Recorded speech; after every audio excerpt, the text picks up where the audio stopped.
Recorded live from the mats of Radical MMA in New York City, the Martial Culture Podcast. Your source for in-depth combat sports and martial arts insights with Coach Rene Dreyfus and Matt Peters. Ring the bell and let's get it on. Feels good to be back.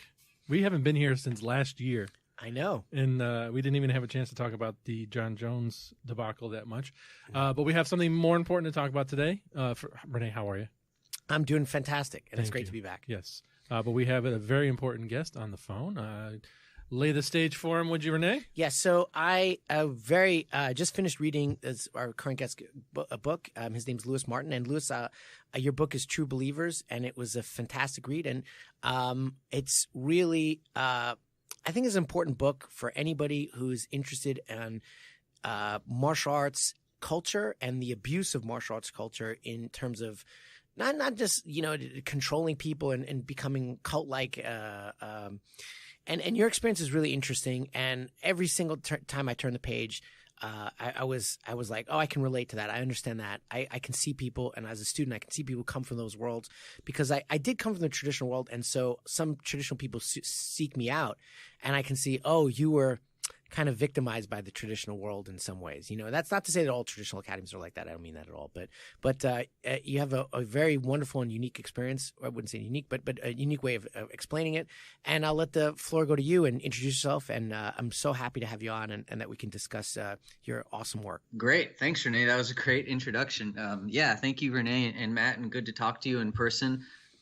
Thank you so much for reading the book. It was you never get used to listening to a podcast and hearing your own name mentioned and being like, oh shit, like there's people in New York that, that read it, which is amazing. And I feel like a lot of people that have read it have reached out to me. The cool thing about this book is everyone reading it is a martial artist. So in the world of martial arts, there's a lot of experiences like this, and you see it a lot referred to kind of as a joke if you follow someone like McDojo Life or Fake Black Belts on Instagram. Those are great pages and they're very entertaining and they're funny, but there's a serious side to those things too, which is often in traditional martial arts, there is a lot of weird kind of pseudo-religion, mysticism, false promises, and people can really get hurt by that emotionally, financially, they can get hurt by it. So I guess my book was sort of more of the serious side of things based on being a part of a really intense group for 7 years, and starting as a brand new student when I was just barely 21 years old, going all the way to black belt and being an instructor, and then along the way, ignoring signs, paying quite a bit of money, and even losing some friendships and relationships because I was so caught in their kind of system, their pseudo-religious philosophy that I ignored a lot of things, and I finally came out of it, and I was like, God, this would be one hell of a book. Yeah, I mean, it's funny when you to laugh at it on the outside, but it's not funny if you're that person, who's experienced it. And I have a lot of people who came from, I started in the traditional Japanese martial art world. I lived in Japan for a long time. And, coming as a reality-based practitioner now in MMA, I have a lot of people who say, yeah, I spent 10 years doing ninjutsu. I spent 10 years doing aikijitsu, aikido, and, I can't actually fight. And I want to learn how to fight. And also, it's funny, I'll tell you something, as an instructor who's teaching not just jiu-jitsu, but wrestling, judo, striking, you can see the damage done to their operating system, their physical operating system, by sham martial arts. Sham martial arts overwrite our internal body code, and it actually makes me much harder to teach you functional movement. So one of my favorite videos example is this crazy Russian weird martial art where they're moving in such bizarre patterns, even worse than the worst kung fu. And I'm like, wow, to take someone who did that for a year and teach them actually how to move is terrible. And that's just the physical side. And I see it as a victimization of their athletic potential. And of course, being America and being a capitalist society, there is always a victimization on the money level, or what I think is very common is, just controlling instructors who have an ego complex. Jamestown, what's the guy from Jamestown did? Jim Jones? Jim Jones, right? Not John Jones. Jim Jones complex where they just want to dominate people as a sociopath and a psychopath. And it's terrible. But one thing I don't want to reveal the book because I really want listeners to go out and read it, especially people who've done martial arts for a long time, because what I want to talk about a little bit is, of course, your experience. But one thing you said very interesting. You're like, well, this in the Seibukan, which is a dojo he trained in for our listeners, it was a step-by-step process from, something that was kind of legitimate and maybe had some good ideas. And then it was like a ladder into a bizarre land. And I would say those first 3 steps, of any what do you want to call it? Ideology. Usually they hook you with something that is, you can relate. Okay. I would say Jordan Peterson is a good example of someone who's, the first couple things he said is very relatable. And then he takes you into bizarre land, and I think that's true with any ideology is that the first steps are rational and they hook you with certain things, whether your desire to be part of a tribe, your desire, your insecurities, something like that. And they get you deeper in the ladder. And the other thing is I would say that most martial arts I've encountered have some element of these, the ideology and indoctrination. And we had an offline conversation about, a certain academy where, you leave, you're a creanche, you're a traitor and, things like that. I would say that even if you're not on the 8th step into the bizarre land, there's certain martial arts that they take that first 4 or 5 steps and you're not in a healthy environment. But I don't want to over talk to you, but say more about your experience and how you felt yourself maybe go into that world and also how you got out. Totally. So, when we see videos of schools on the internet and there's an old fat dude and he's chi blasting people left and right and knocking them out, we see it in a vacuum and it's ridiculous. And we look at it and we say, man, who are those idiots that are training under that guy? But maybe what we don't think is that, you don't show up on the very first day and they're like, cool, we're going to show you how to chi blast someone. It's a step-by-step process. And I feel like there's 2 types of school, Renee. There's young people in particular, when you go into martial arts, like you have a fantastic idea of what fighting is, and it's based off, you've seen movies or television or something like that. So you have a fantasy. And one school will set you down and say, okay, like everything that you thought, that fantasy is basically bullshit, and we're going to show you kind of how it works. And it won't be the easiest thing in the beginning, but eventually you'll get skilled at it. And then the other school kind of embraces that fantasy and they say, yeah, we're going to show you all that stuff. We will show you how to effortlessly throw people, knock people out. We're going to show you how, the energy meridians in the body work. And yeah, eventually, maybe we'll even show you how to move people without touching them.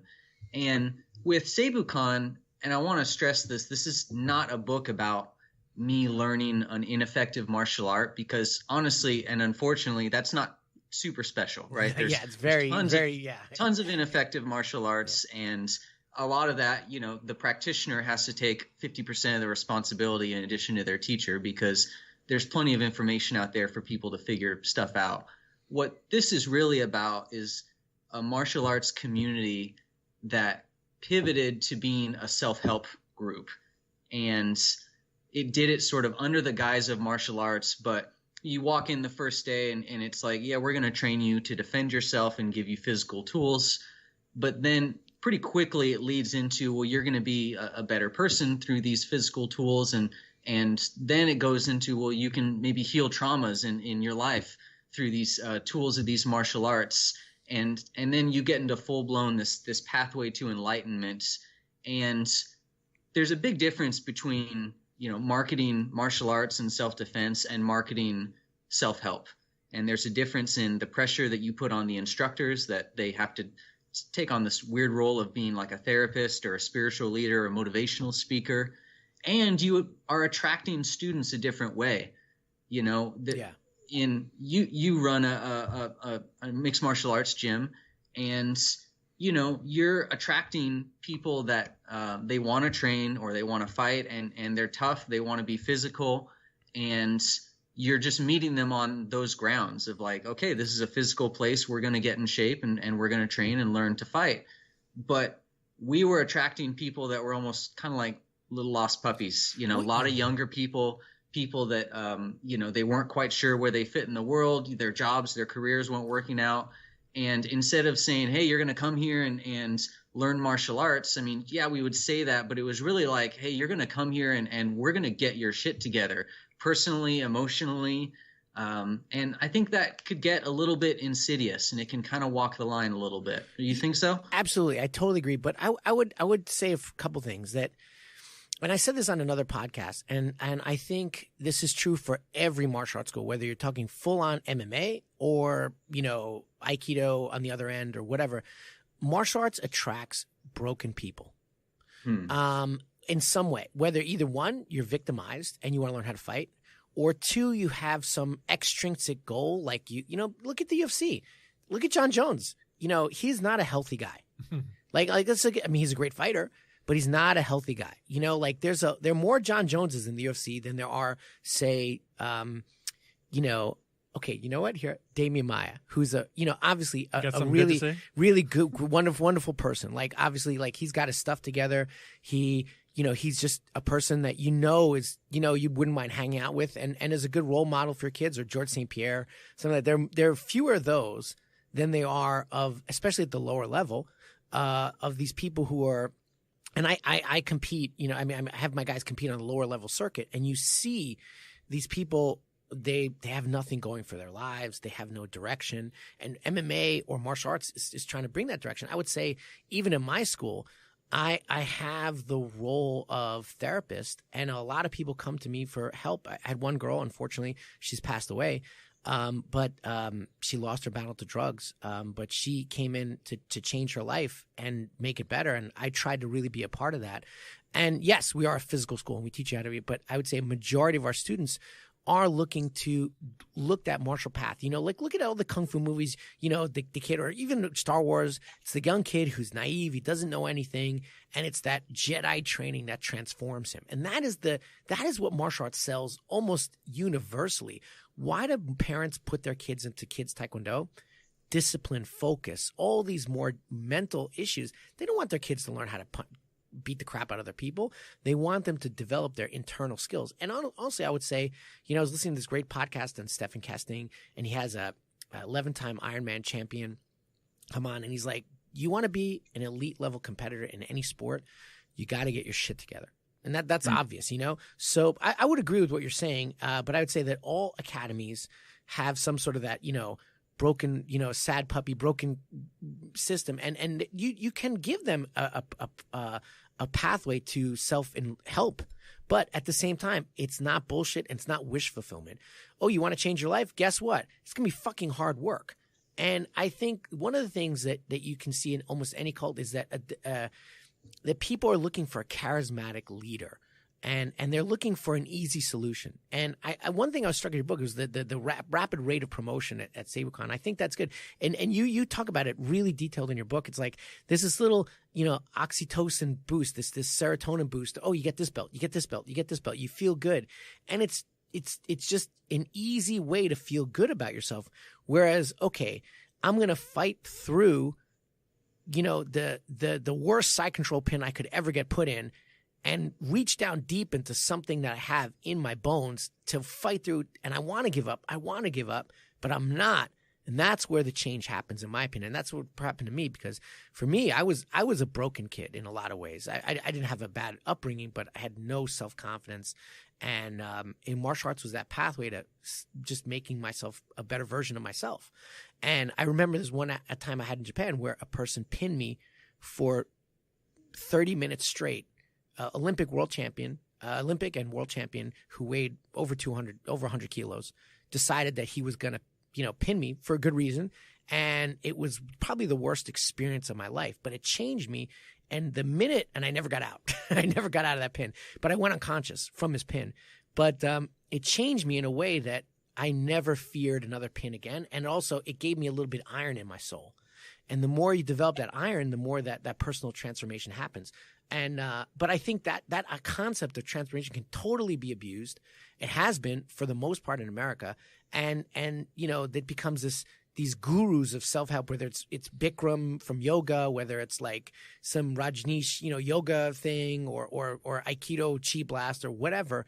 The idea that I'm going to help you change your life, and it's not going to be that hard, is total bullshit.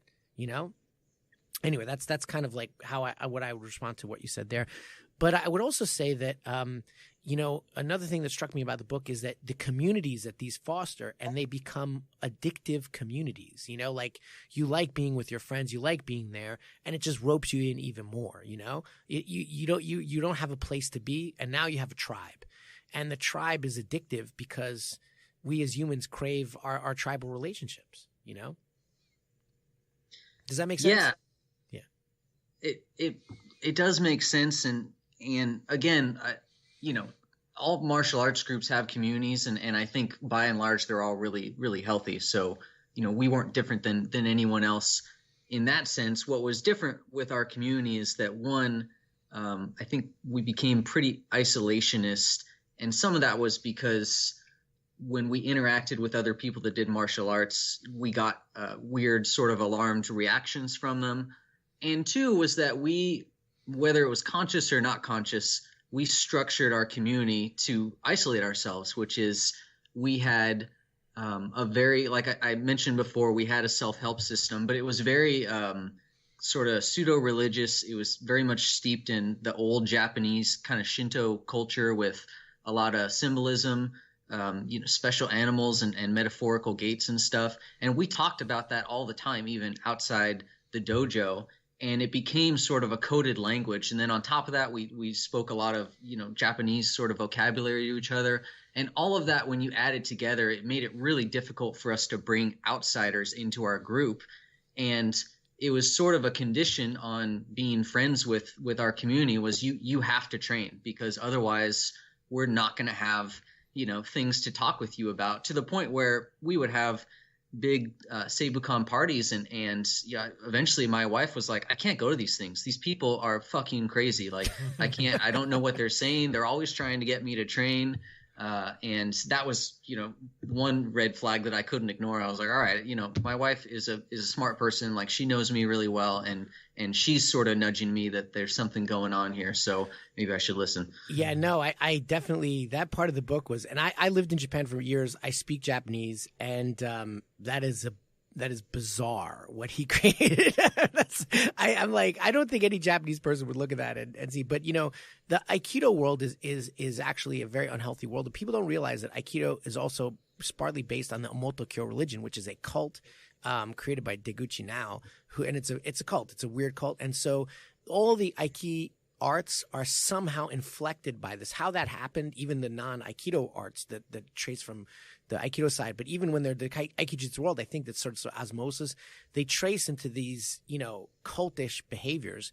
That's where like the hand clapping at the beginning of a lot of classes originated from. Bujinkan, which is basically in Japan, that's like their mainstream ninjutsu school. Like, they're really heavy into the old like Mikyo religion, which is like a Buddhist Shinto thing. And I found out way later, my teacher was actually a priest in that religion. Or at least that's what I had heard. I never actually talked to him about it, but I heard it from a bunch of people. And if you do ninjutsu in Japan, they do a lot of the clapping, they do the hand signs. Right. And it depends if you're under Japanese word for it, I forgot. Right. Misogi. Right. You're talking about that's the Hatsumi lineage. But there are a few other lineages in ninjutsu, and Hatsumi's like full of shit. Like all the, but he is like the king charlatan. But for all those other ninjutsu guys out there, sorry, but that is a fact. Like, Hatsumi's style is just, the guy is a charlatan. But I totally get where you're coming from. And now I want to just curve away from that.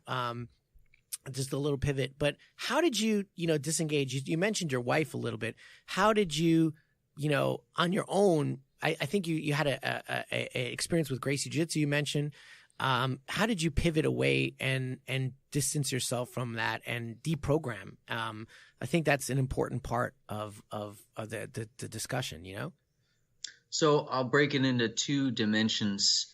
One was the physical, and the other was sort of the the philosophical, emotional. So physically, I kind of broke away because I started cross training, and that was kind of rare in the dojo. Like, we were not encouraged to cross train. We said that we were, but to us, cross train just meant doing another martial art under the same teacher in the same place, which is a separate thing. But, you know, basically I had a friend in college, and he knew a little bit of Brazilian Jiu-Jitsu, not much, and we trained together, and he whooped my ass. And that was such a valuable experience for me, because it just planted a small seed of doubt that it's like, man, I was like a 3rd degree black belt or something at the time. And, you know, he had been training for like a couple months or something like that. And he just, you know, took me down and controlled me. And I used every trick in the book that I could think of, but I realized I was kind of ill-equipped. So that started me down a long road of like, I started looking into ground fighting. I started doing Gracie Jiu-Jitsu because at least the Torrance branch of the Academy, Horian Sons, they have a really, really approachable style of Gracie Jiu-Jitsu for people that are, you know, coming from traditional background or self-defense. So all that escalated until I ended up doing full-on, you know, sort of mainstream Brazilian Jiu-Jitsu. And I was like, man, this is where it's at. Like, this stuff is way more effective. And then the other path was, you know, how did I separate from sort of the control of the community and the philosophical way of thinking? And I think a big part of that was I got older. You know, when I started, I was like, you know, 20 years old, and I was very, very impressionable. And, you know, this martial arts teacher, he just seemed like a master, a wise man on the mountain who had all of his shit together. But eventually I graduated college. I started a career. I met a lot of other, you know, kind of smart, educated people. I met a girl, we got married, and my life started kind of moving on. But I realized a lot of the people that I train with, like, their lives were not moving on. And a big reason they weren't was because Seibukan was asking them to hold up on it and serve the martial art. And, you know, over the years, I saw a lot of people that they dropped out of college, they turned down job opportunities, they quit their job, or they just got a job working, you know, in fast food or whatever. And they did it all so they could keep training more, you know, keep paying money to get promoted, to get another black belt rank. And for what? So they could just open another Seibukan school and then pay more dues to the system. And I had this juxtaposition where I was like, man, this martial art it's supposed to be helping people in their personal lives, but it's kind of ruining some people. I mean, there were some people that they were just sort of like living in squalor. You know, they're renting a room with 5 other people, but then in their room they have all their black belt certificates on their wall, and they think that they're really successful. And I was like, dude, you're not successful at all. Like, you're dirt broke. You know, yeah, you're a 7th degree black belt in this system, but what does that really mean? Like, that's not translatable. You know, you're going to open your own school and then just pay dues to Contra. Like, that doesn't make sense for you personally, right? That's not going to help you be successful.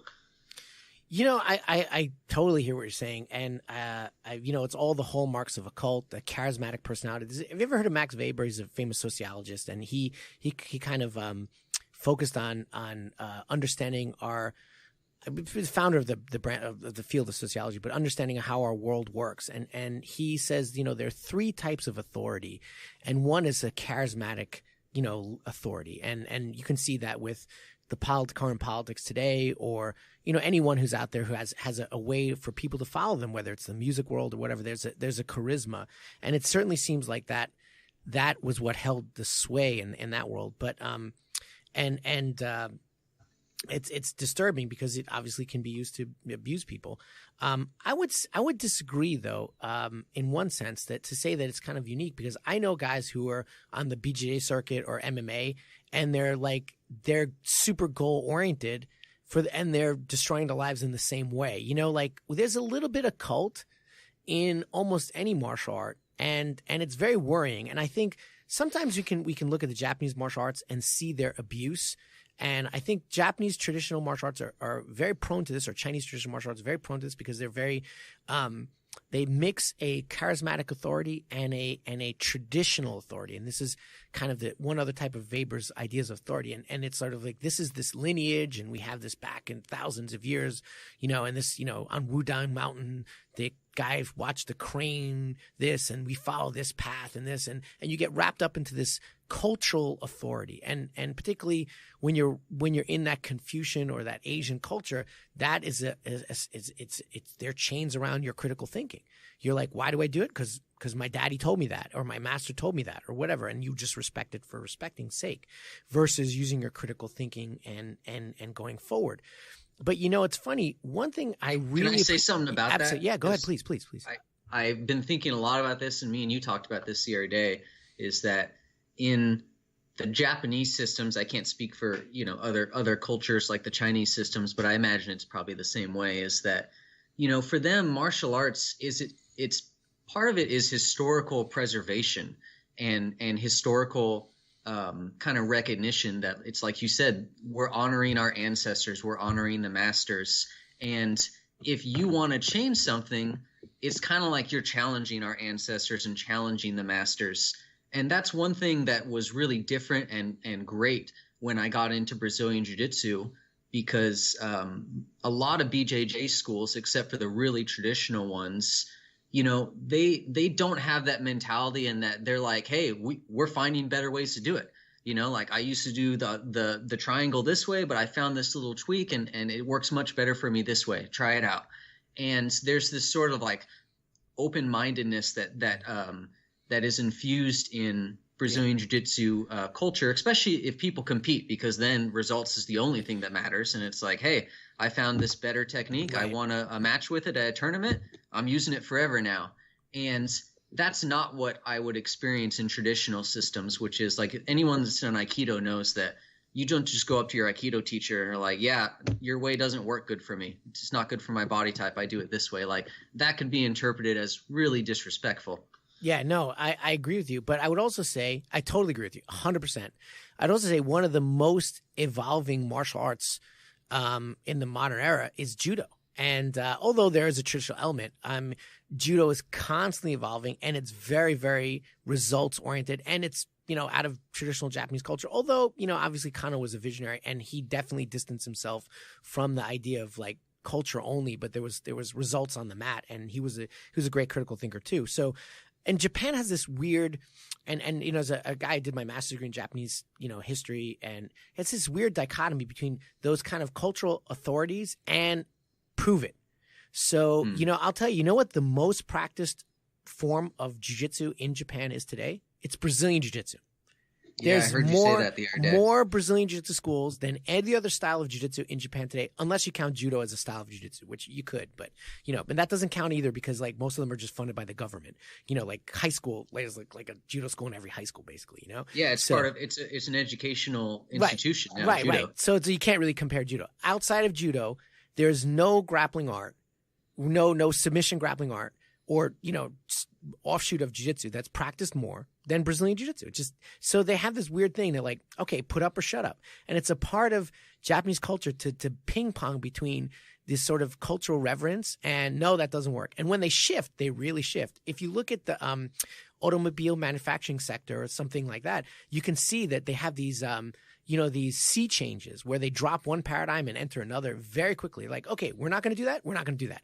The Meiji Restoration was a part of Japanese culture where Japan was the country that modernized more quickly than any other country. Yeah, like overnight. Yeah. Right. And then in 1905, which is only about 20 years after they're coming out of feudal era, 20, 25 years, maybe 30, coming out of a feudal era 30 years before, they defeated a major world power in the 1905 Russo-Japanese War. In a naval battle with all modern technology. So, Japan is really interesting how it's like they're very, dual personality. But I totally 100% agree with what you're saying. And then you do say something in your book, and this is really fascinating, how you felt sometimes the Gracie Academy and the Gracie method reminded you of that little cultism that you like. And I really want to kind of touch on that, is that how— you're going to get me in trouble. Yeah, I'm going to get you in trouble, right. But you said in your book, so everybody's going to read it, how you saw that the Henner and Hidon and their charismatic personalities and their belief. And I actually have that problem because, yes, Gracie Jiu-Jitsu does have its let's modernize. But I as an MMA fighter can say, look, this technique, this armbar that you teach every single day, this armbar from the guard is really not best practices in MMA, and it doesn't work. And to say that, you know, or this whatever technique that doesn't work, and you're just teaching it. Why are you teaching it? Well, because my granddaddy taught me this way, and we are not going to change it. So I see sort of these you know, traditional, you know, elements in Gracie Jiu-Jitsu too, and all Jiu-Jitsu and all martial arts. You know, I think the pioneers in one generation always become the reactionaries in another, and it's that it has to be. This is how I got to know you, because you made an article about data, and you took a bunch of street fights and did some analysis, and I was like, that's it. That's right there. You know, let's look at the data. I don't care who taught it to you. I don't care where it comes from. I don't care what martial art is. If it's better and the data shows it works. And, you know, there's some times where personally I have some disagreements with my students. Like the student will say, hey, can I do this move this way? And I'm like, I don't know. Like, okay, let's go over it.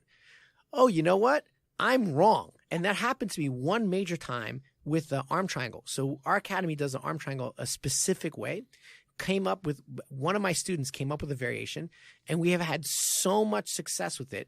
I kind of taught him, and then a certain way of doing it, and he ran with it and took it to level 10 in that concept. And I was not an arm triangle guy. And I'm like, I don't know if that's the right way to do it.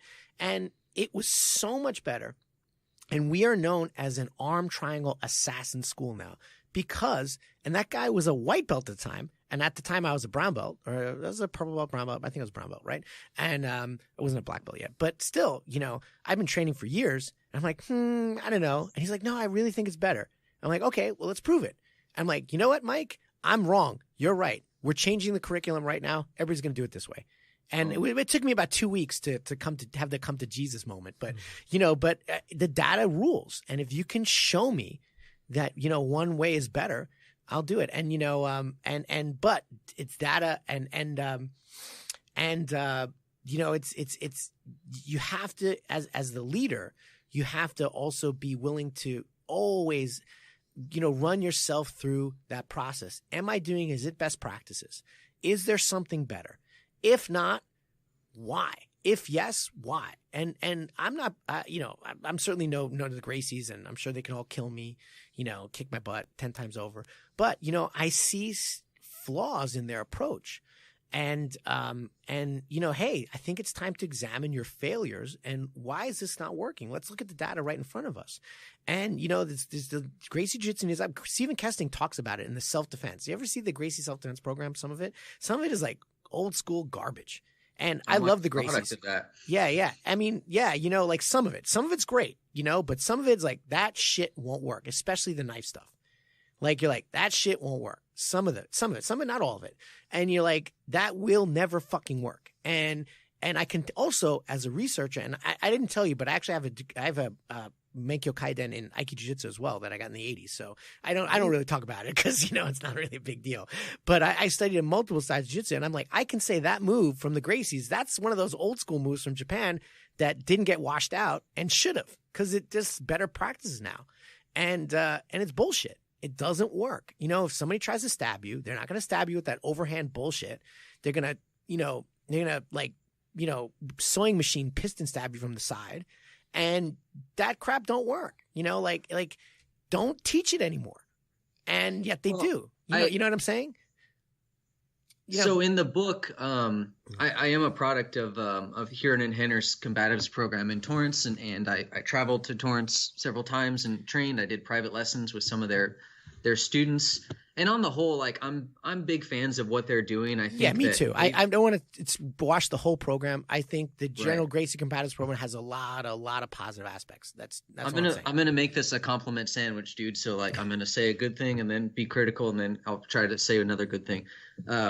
So one, I think that they were really the people that led this charge that happened in the last like 5 to 7 years, where there's really been a return to self-defense in Brazilian Jiu-Jitsu.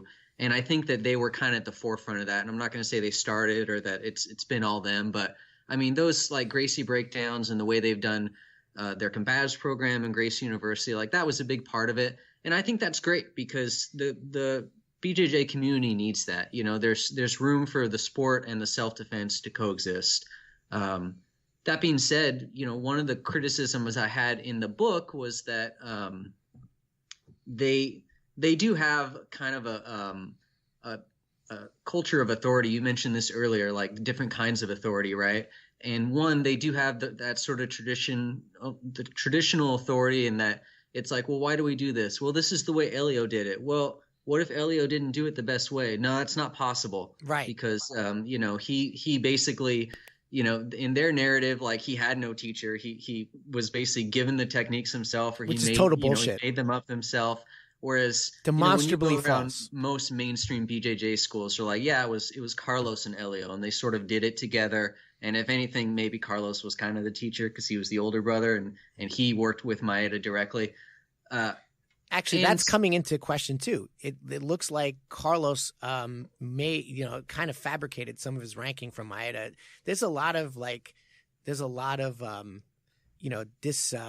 disinformation from the Gracie camp. It's just, I'll leave it at that. But it's not right now. Robert Drysdale's coming out with a book, very, very vigorous, very, very meticulously researched, which shows what the Gracies said was just demonstrably false. And the idea that Elio Gracie appeared on the mat one day and was a master, that's bullshit. Yeah. Come on, like, that's a load of bullshit.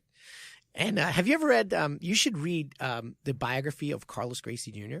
And you're going to see how much fantasy thinking exists in the Gracie world as well.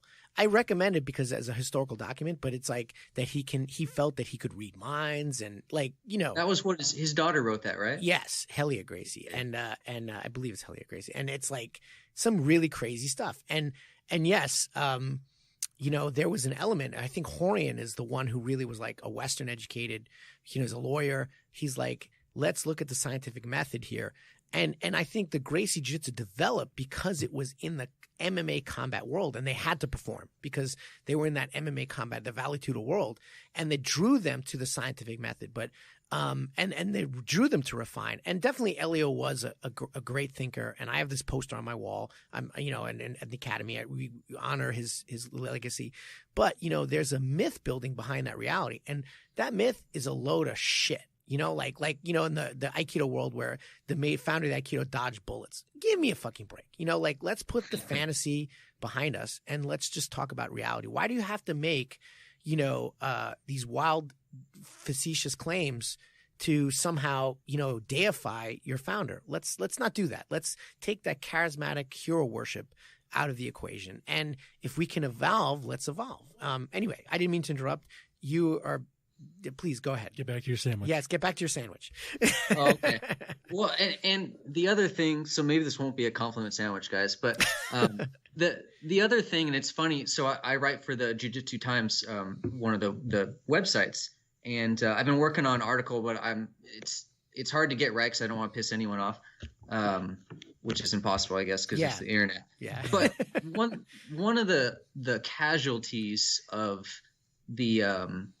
the Gracie, renewal of self-defense focus is that I really think it's created a split in the community, which is totally unnecessary and getting a little stupid in my opinion, which is the whole self-defense versus competition thing. And, you mentioned Stephen Kessing, like he put this in really good terms. If there's 4 BJJ schools in your area and all of them, have students that compete and you want to be the self-defense school, it's in your interest to make what you do seem as drastically different from what they do as possible. And, a lot of it's become a weird litmus test. Like when I go to Gracie schools, people are like, oh, do you compete? And I'm like, yeah, I've competed, I compete a couple times a year. And then it's like, oh, okay, so you're one of those guys. Really? And, it's that real? I had no idea. Really? Yeah. And I think that they've created an image, and I don't think they've done it maliciously or on purpose even, but I think some of their students believe that if you compete or if you go to a competition school, then what you're going to see is everyone is doing berimbolo, everyone is pulling guard and butt scooting, and everyone's trying to score advantages. And that's just not true. Like when I first went from a Gracie school to a mainstream BJJ school, I was shocked that they were more or less doing all of the same things, and yeah, they threw in some extra stuff, but like at the white, blue, purple belt level, like they're not doing the cutting edge tournament stuff. They're doing the same thing. They want to take you down, just fundamentals, and, secure position and armbar you. And I realized that this paradigm that I had was false, that it was like you're either self-defense or competition. Like so many guys that compete also are aware of the self-defense curriculum. And, I competed at the Masters Worlds last year. And, if you walk around that tournament and you see those dudes warming up in the bullpen, you're like, no one's going to fucking kill these guys in a fight. These guys are savages, and they compete, but like they know what they're doing. And that's something that I think we need to improve, which is stop putting people into one of two buckets. Like BJJ is a big world. There's plenty of room for self-defense people to also do a tournament every now and then. It'll probably make them better at their self-defense skills and vice versa. Let me say how Radical runs. And I am on the, I wouldn't say the self-defense side of BJJ, but we always train in a combat jiu-jitsu modality with Eddie Bravo's coin speak, who always mixing in strikes with grappling together, because I do think that your grips, particularly in gi, but not only gi, your grips and your movement change when they're strikes and when they're not strikes. So it's a really big difference. And I don't really draw a distinction between self-defense and MMA other than when we deal with weapons or 2-on-1. But, the same leverages that you're going to see in MMA are going to work in a street fight. Your tactical orientation has to be different, to worry about different things. But, there's certain leverages, certain moves that you're going to see in a sport jiu-jitsu tournament that'll get you punched in the face. And if you don't know how to adjust, you're going to be in trouble. And I always say you do what you do. If you train 90% of the time without strikes, the one time you train with strikes, you're going to try to do the same thing and probably not going to work for you. That being said, you're training your delivery system in combat. I don't believe with a static self-defense training without resistance is useful. To me, okay, you want to do self-defense? I put the gloves on and let's create a scenario when we fight, and we fight out of that scenario. Okay, it's a headlock scenario. It's a bear hug scenario, whatever. Okay, let's fight to the death in this scenario. And then we'll create the rules of when this stops. And it's basically, you would see the same movement in MMA. I mean, I've seen, bear hugs in against the cage in MMA. I've seen crappy headlocks, in old MMA. There are people a little bit more advanced now, so they don't do it as much. But Ronda Rousey did a, Honkesagatame, which is basically a headlock, and, almost got her back taken. Yeah. So, to me, the idea that you can drill in a static way and be prepared for combat is ridiculous. So you have to compete. So for my students, if they're not competing in MMA, which is the goal, or and they're of course sparring on the mat all the time, but what we do is also compete in submission only. I do not support the IBJF for a lot of reasons, the points and the rules, but also it's kind of corrupt and there's a lot of back end stuff that I just don't want to support. But also, like, I think the way you strategize for IBJF is different, but there's the submission only realm, which is huge now. And there's also combat jiu-jitsu. There's a bunch of tournaments. There's one just happened in New York, super fight tournament, combat jiu-jitsu. And there's Eddie Bravo. One this weekend in Anaheim, I think. Yeah. So like you can compete, and you could also do, there are these, the Army has their pancration tournaments where it's like, basically the old school pancras where you just slap instead of punch. So you can really ameliorate the brain damage. And also you could step in the ring and do an MMA fight. And one of the very progressive karate styles in Japan, it's called Daido Juku. They have gi MMA, and they wear specially designed headgear, and they have a master's division just like the IBJF, and they do stop the head contact when it gets severe. So you could go in as a 50-year-old, a 60-year-old, and you basically do a modified MMA fight. Hey, if you can get your way through an MMA fight, you know how to handle yourself, and they really make it amateur friendly at different way, experience levels and different ages. So, I'm actually going to hopefully come back and compete in it. That's one of my dreams. And I'm going to go to Japan, and of course I'll be in like Masters 7 or whatever, cause I'm old as dirt. But I don't want to see my career, just not competing anymore. Competition, it drives you, and it also drives you towards the science-based critical thinking mentality versus what we discussed, the authoritarian-based, charisma-based, and tradition-based paradigms, which are faulty by nature and ripe for abuse, whether you're in a taekwondo school, a local mall, whether you're in a Aikido school, whether you're in Gracie Combatives, or, in some sport jiu-jitsu schools. We had a discussion about how, a lot of sport jiu-jitsu schools or whatever schools, we use the word krianshin, you have to be loyal to your team. And if you leave your team, you're krian. Dude, come on. Yeah, I'm so over that stuff. It's like, it's 2018. Like, how about we all be adults and just understand that, like, people, go to different schools, and like in some situations, I totally get it. If it's, if someone promoted you from white to brown belt and then you just ditched out on them and like went to the school down the street or whatever, that's their historical rival. Like, yeah, okay, I can kind of get that's a little bit different, but like for the most part, I think people kind of need to grow up and understand that, there's a free market, and if your student leaves, like, you should stop and kind of ask yourself, okay, like, what was it about me that made the student leave? If there was anything, like, was it my fees? Was my schedule not strong enough? Was it my teaching style? Right. But it's much easier just to be like, he's a traitor. Fuck him. Right. And it defaults to that authoritarian, charisma-based, cultish behavior. Because really, that's a faction of, maybe it's a lesser degree, but it's kind of, reminds me of what you experienced in your book. It's cultish, it's tribalist, it's in-group, out-group. Like what you described. You're like, you can't train with those guys. It's funny because I come from the old school where you couldn't cross train with another team. It would be like, you're a traitor. If you just go and train, like, you meet it another day. And that happened. That got me in trouble once, a long time ago. I met an off day outside the academy with some friends who trained at another team. And it became a very, very big deal. Except when I was in Brazil, let me tell you, this is what happened. I was training with this guy. I won't say his name, but he's like, I was doing some privates with him, and he was from a certain school. And then he's like, hey, you want to train tomorrow on Sunday? I'm like, I thought the academy was closed on Sunday. He said, no, but we go to this place and we train. All the guys from the town, we get together, different teams, and we just train together. I'm like, what? And he's like, yeah. I'm like, but you're not supposed to do that. He's like, that's bullshit. Everybody does it here. Anybody good will cross train. And so, like, the in-group, out-group, that thing is bullshit. And you should be able to train wherever the hell you want. Now, of course, you want to know where your home gym is. You have some loyalty to your teacher. Loyalty is important, of course. But the idea that you can never go somewhere else and you create this out-group, in-group thing is based on the instructor's insecurity or the desire for money. And that is that. And, one of the things you mentioned in your book is how much money people pay to your instructor, Mr. Toribio. And how much he gained financially from that methodology of you abusing the authoritarian and traditional based paradigms to his financial benefit. And it's not just in the traditional world.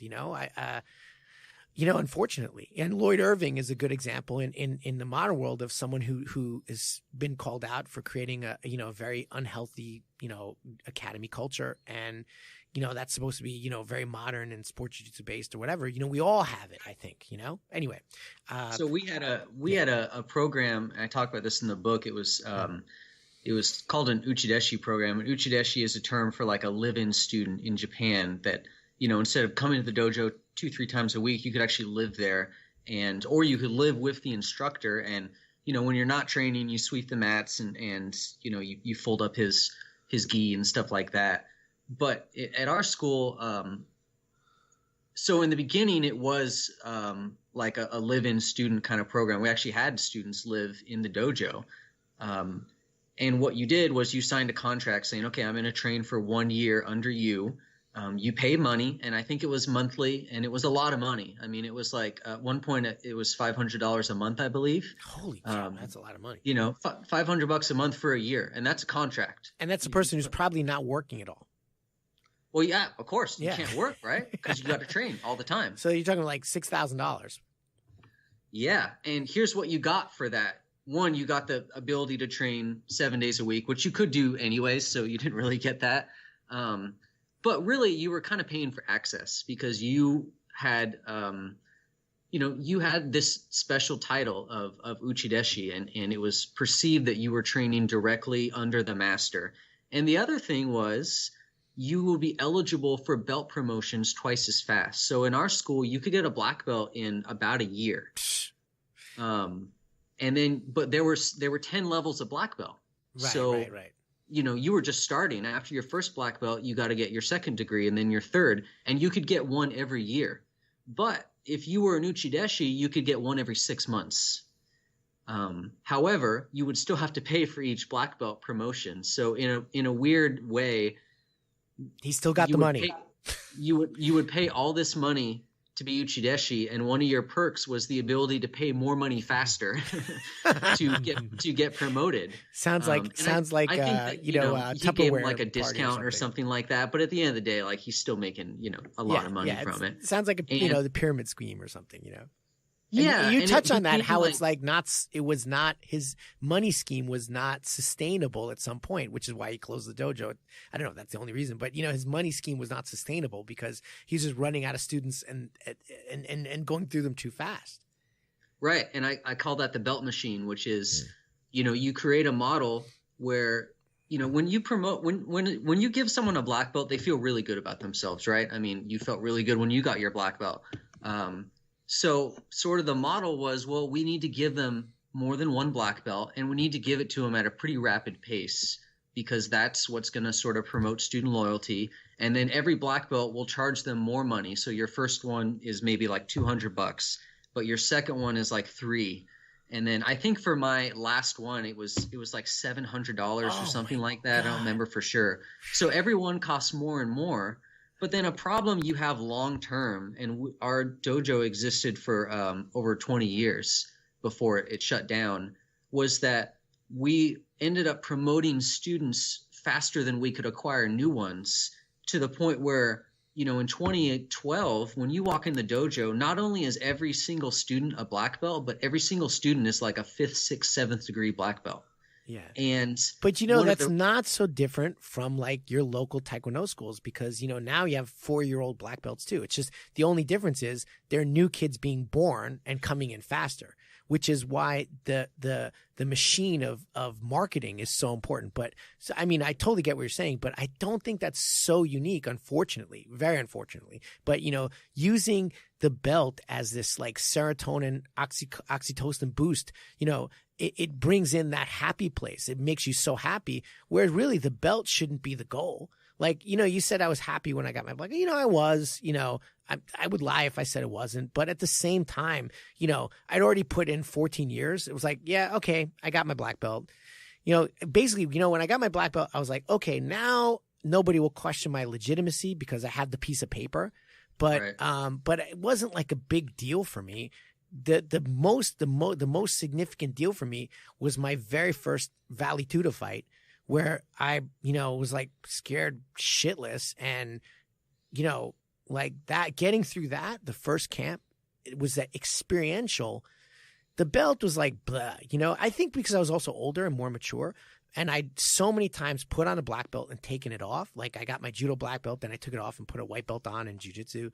I had my karate black belt, took it off to put, I have a lot of instructor ranks in different styles. And so every time I evolved, I just put the white belt on again. I'm like, well, whatever. This is just like, formality. And I think that's one reason why I like to think my head is in the right place, because I had these huge doses of humility and getting my butt kicked. Like, I was a karate black belt, and I walked into a judo school in Japan. I already had some judo training, but, I wasn't anything special. Walked into a mat, and the very first person I did randori with was John Balin, who went to the Olympics. And he crushed me so bad, I didn't know what was going on. I'm like, oh my God, I can't do anything. And so, humility made me not care about outside achievement rather than technical achievement. But yeah, I would lie if I said I wasn't happy about my black belt. But, I always tell my students, and this is one thing I love about no-gi, is like, you don't know what rank the person is. So the ranks don't matter. When you wear it around your waist. Awesome. Yeah, you wear it around your waist. I love about 10th Planet. Yeah. No one cares. Yeah, like you don't care. You don't know who you're rolling with. It's just, can you tap me? Can you not tap me? And, and you basically understand people's rank after you roll with them to some extent, and especially my academy. Everybody knows what, there's a big difference between white belt and blue belt. My blue belts are, I would say, more equivalent to the current standard today would be like a purple belt, and because we're kind of like old school, but nobody really cares. Like they don't care. Blue belt, white belt, doesn't matter. Just let's roll and let's try to tap each other. And we, does it work? And so it takes everything out of the picture. Whereas when you're walking around with your gi and this thing hanging around your waist and, you start, being big man on campus, people desire that extrinsic goal. And we're all fallible human beings, but we want that like validation, that external validation, which is to me exactly what martial arts is not supposed to be. It's all about the internal validation. If you look at, what Miyamoto Musashi wrote in the Book of Five Rings, any of these old school Japanese philosophies, you can see how much they've actually been perverted, whether it's here in America where it's really perverted, or even sometimes like Hatsumi in Japan, who is regarded almost universally as a total shyster, but against, for real martial artists. And I have a story about that, but I want to give the mic back to you and we can finish up. One of the things I would just like to have you some final thoughts about your martial art journey and the book and anything else you'd like to say. With the belts and the promotion, the other aspect of it was that it was tied into this sort of religious notion of ascension. So, every black belt signified that you had, in our sort of jargon lingo that we had, that you had passed through a gate and that you were kind of climbing the ladder to enlightenment or healing or freedom. And that made it even more enticing because every belt it didn't feel like just a validation of our skill, but it felt like, like we sort of in this weird kind of Scientology way, like we had ascended to the next level and we were going clear, Yeah. And it created this odd kind of funny thing that we were promoting so fast. Our highest ranking black belts were mostly very young people, people that weren't even like 30 yet. So, you can imagine this like 26-year-old guy, and he's a 7th degree black belt, which would be like a legend in any other martial art. But he's 27. He started training 4 years ago because he was like a Uchideshi the whole time. And he really thinks that he's completely enlightened, because he's done the whole process in the 7 gates. And that's where I felt, in one of many ways, it really became unhealthy, because I don't care who you are. No one has their shit together when you're not even 30 yet. You might be a little bit ahead of your peers and stuff, but I think it's dangerous to be that young and think that you are a martial arts master. Yeah. Like that's not healthy, right? It's absolutely ludicrous. It's just ludicrous. Yeah, totally. But thank you for that last final thought on the belts and stuff and how it worked there. And I really recommend anybody to pick up the book to really get the full story. And also for martial artists, even if you're not in a full on unhealthy cult, like I said, there's so many aspects that we can say, let's not do this at our academy. Okay, I'm in an unhealthy relationship. My instructor this is not cool. You can be in any martial art and feel that way to some extent, But anyway, like I said, I would like to have some more final thoughts from you on your martial journey or anything else you'd like to finish up the conversation with. So maybe the last thing I've been thinking about since we started talking is there was a couple times where you sort of came back and you said, well, what you just said is maybe not as uncommon because I've seen it being done here. I've seen it being done here. And I think that's a really important point, Renee, which is one of the reasons I felt like the book needed to get written and published was because of that very reason. Like it's not that uncommon. And people need to hear that, because I think we were kind of at an extreme, but there's a lot of places that are floating just up against that extreme, and maybe they're not there yet, and this could be a healthy book for them. And sort of the line that I draw with martial arts schools is I always think like, only promise what you can deliver on, which is that, you are good at training students in X martial art. And if you come here and you sign up and you pay me money, then I'm going to teach you those skills and you're going to get good at them. And hey, if along the way you learn something about yourself, you even out your personal life a little bit, you become a better person and you credit me for that, then that's great. Like I'm happy that you did that. But I'm not going to promise something that I can't deliver on, which is, this is not therapy. This is not a place where you're going to heal traumas, and this is not a place where you're going to have revelations. And maybe you will, but I'm here to teach you martial arts. And as long as we engage on that realm, like we're going to be fine. And everything else you get from that is extra credit. That's an amazing thought. I also think it's like there's a great quote from Pico Iyer, who's a spiritualist, and he said, spirituality is water, and we all need spirituality. Religion is the cup, and cup can exist without water, but water can't. You can't have. You need water. Everybody needs water, and I think martial arts is you can have these great eureka moments in your martial art training, but it first has to be with the sustenance of what it is, the martial arts. You got to put yourself in the real work. And yeah, if you really work, you can make yourself a healthier version of yourself, first physically healthy. Then you start thinking more positive thoughts about competition. So you have to get your mental game in order. You have to start doing some deep thought about why you're scared or this or that, why you're not performing. And it's that road of self-improvement. But at the same time, at the end of the day, are you on the mat doing martial arts? And if you're not really training and really sweating and really bleeding, there's never going to be any physical growth. And I can't promise mental growth. Sorry. I can't promise mental growth, but I can promise you I'll teach you how to fight. and then hopefully we can transcend that. And there's a coach, Rodney King. He's based in South Africa, and he's really trying to bridge that in a rational way. He's just got his PhD in psychology, and he's like, let's look at what we can do in martial arts and apply that to bettering ourselves. What he calls it inner warriorship. And I think that's a good way. It's a very healthy way to say, okay, I'm now a PhD in psychology. I've done some clinical work of this. Let me take martial arts and adapt it in this way. And he does it in a very scientific way. So I haven't seen too many programs that were as scientific as his is, where he's literally saying, okay, now I can have this kind of self-help style because I've actually got my PhD and I've done clinical work. Whereas, if you're just some, on the corner Taekwondo master, whatever, how are you qualified to help anybody? Have you studied, trauma? Have you studied this, that? No, you haven't. You have not qualified to do that at all. So I'm not saying you can't grow as a person.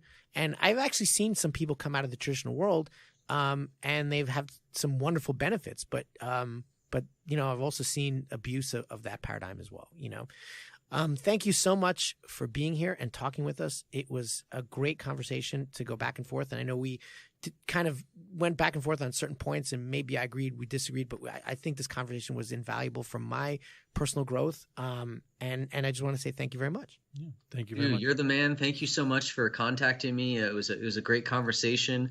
Matt, thanks for being here. I was in the room every now and then.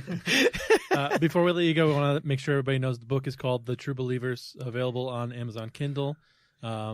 And you guys should check it out because eventually it's probably going to become a movie or something, right? I think that great. No, absolutely not. No? I don't think so. It's not meant to be that. It's the last thing I really want is for it to become like too popular. I like, anonymity and just having it be a good story out there. And also we didn't talk about this, but in the book, we delve into like some of the really nasty stuff that happened in the organization. And there were accusations of sexual abuse and really dangerous stuff with treatment of women and things like that. And just out of respect for people involved, I don't think it should be that way. I don't want to sensationalize any of that. And I don't even talk about that in the marketing for the book, just out of respect for everyone involved. So yeah, just keep it where it is. All right, fair enough. Yeah, no. But still, check it out on Kindle. The True Believers by Lewis Martin. And were you started running a sale on the book or something? Was that you mentioned that last week or? I run it, from periodically. I just had it last week and it ended. But the Kindle version is, I think, $6. Yeah. So, who doesn't have $6? You can buy it and forget about it, and then you look at it later, like, oh yeah, I've been meaning to read that. There is a nice paperback if you want it. And that's, I think, $15. Yeah. And it was, I have to say, you are a very, very gifted writer as well. You're not just a talented martial artist. You have a skill as a wordsmith, and it's a well written book that I enjoyed tremendously. Well, thanks, man. And you write for some other publications. Do you want to mention where people can find you and any other things you've written? Yeah. So I am the managing editor for a website called youjujitsu.com. and we're a pretty small kind of startup website. We do a lot of news articles, things like that. And then I'm a monthly contributor for the Jiu-Jitsu Times. I usually write like 2 articles a month. I'm a monthly columnist for a great traditional martial arts website called the Martial Journal. And they have their own podcast network, and that's run by Jeremy Lesniak, and he's a great guy too. Fantastic. Thank you so much. And I hope we can continue we had a great conversation last week just online, and I hope we can continue collaborating together, because I hope to meet you in one day and continue you educating me through your experiences, and someday maybe we can, share the mats together too. Yeah, totally. Come to California and look me up, and I'll do the same if I come to New York. You have a place to stay for sure. I have one more question. I just need your quick response. Cejudo versus Dillashaw. Who do you got? Oh, coming up? Yeah. I just think Dillashaw is maybe a little bit better of an all-arounder, and he's got the size advantage. I think that one, unless Cejudo can really prosecute the ground game, that's going to be a tough road for him. Mm-hmm. But he surprised me before. Yeah, me too. I'm picking Dillashaw too. Yeah, I think we're all in the Dillashaw camp. All right. What round, Matt? You want to bet? I'm not betting anymore. I'm not allowed. My wife says no. You guys bet with each other. For what it's worth, people disagree with me. I think Sarah GSP will always be considered like the biggest upset. But honestly, I think Dillashaw Barao was one of the biggest upsets of all time. Oh, for sure. Like, no one picked Dillashaw coming in. And he didn't just get lucky and knock out Barao. Like, he dismantled him over 5 rounds. And that's like the forgotten upset in history, I think. No, actually, I talked about that with one of my students. I totally agree with you. That shows the paradigm shift, because Barao's striking, was it's kind of old school. Is the old school MMA striking, and he was like, "Oh, people have evolved now, and I don't have an answer for this." And it was the death knell of the old style, and you just have to evolve past that. And I always point to that fight where it was just a 5-round beatdown, and just technique. And at no moment did Barao ever have an answer to Dillashaw. And not to say that he was a terrible martial artist, he was a person of his time, like Chuck Liddell coming out today. You just wouldn't even be a contender, Mm-hmm. We evolved, and it's fascinating to see that. So no, great. Thanks for that wonderful point. All right. We'll see what happens on Saturday. We will. Thank you, sir. Thank you. Thanks, guys. Bye-bye. Thanks. And that was a great conversation. Matt, I'm sorry I took the air for so long. I like when you have the air. I suck the air out of the room, but it was a real pleasure. And I think, the last final thought would be, we always have to take some critical thinking to whatever process we do, and be wary of charismatic leaders who give us easy answers. Life is not filled with easy answers. People want like an easy solution, this, that. And, whether it's fighting, whatever, whether it's the internal work you want to do, there's never an easy answer. And anybody, shooting that is just, selling you snake oil. Not unlike some people who are in the news today as leaders of our nation. There you go. We lost all the conservative listeners now. Bye, Mom. Bye. My mom's the only one.